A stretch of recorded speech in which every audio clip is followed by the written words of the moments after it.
ಕಣಿ ಕಾಣುವ ಹಬ್ಬ ಎಂದೇ ವಿಶೇಷತೆ ಹೊಂದಿದ ವಿಷು ಹಬ್ಬವನ್ನು ಮನೆ ಮನೆಗಳಲ್ಲಿ ದೇವಾಲಯಗಳಲ್ಲಿ ತಮ್ಮದೇ ಆದ ಶೈಲಿಯಲ್ಲಿ ಆಚರಿಸಿಕೊಳ್ಳುವ ಸಂಪ್ರದಾಯವಿದೆ. ಕಣಿ ಎಂದರೆ ಶ್ರೇಯಸ್ಸು, ಶಕುನ, ಭವಿಷ್ಯ ಎಂಬ ಅರ್ಥವನ್ನು ಹೊಂದಿಕೊಂಡಿದೆ.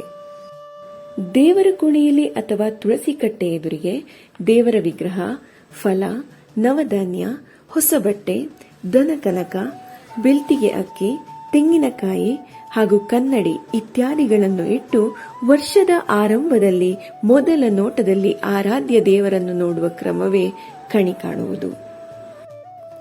ಓಣಂ ಕೊಯ್ಲಿನ ಹಬ್ಬವಾದರೆ ವಿಷು ಬಿತ್ತನೆಯ ಹಬ್ಬ ಎಂದು ಪರಂಪರಾಗತವಾಗಿ ಆಚರಿಸಿಕೊಂಡು ಬಂದ ಒಂದು ಹಬ್ಬವಾಗಿದೆ.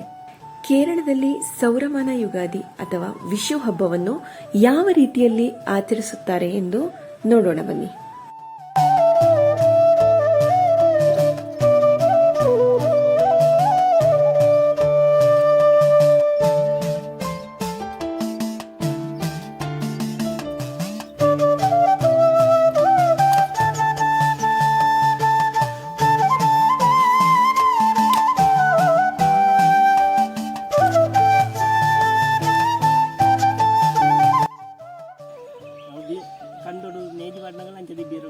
ದಾಯಿಗಿಂದ ಮಣ್ಪುನಿ ದಾಯಿಗ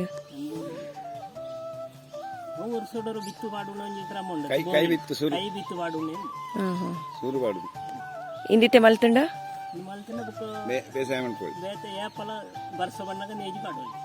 ಇದ್ಯಾಂಡ ದಿವಸ ವರ್ಷವತ್ತು ದಿನ ತಿಕ್ಕಿಜಿನಲ್ಲ ದಿನ ಹೋಗ್ಕೊಳತ್ತ ವರ್ಷವತ್ತು ಇಟ್ಟಿಗೆ ನೇಜಿ ಬಾಡು. ತುಳುನಾಡು ಸಾಂಸ್ಕೃತಿಕ ಘಟನೆಗಳು ಉಂಟು. ತುಳುನಾಡಿನಲ್ಲಿ ವಿಷು ಹಬ್ಬ ಎಂದರೆ ವಿಶೇಷ. ವಿಷು ಹಬ್ಬದಲ್ಲಿ ನಮ್ಮ ಸೌರಮಾನ ಪ್ರಕಾರ ವಿಷು ಬಂದಿರ್ತದೆ. ವಿಷುವಿನದ್ದು ಹಿರಿಯರಿಗೆ ಕಾಲು ಹಿಡಿದು ಗದ್ದೆಗೆ ಬೀಜ ಹಾಕುವುದು,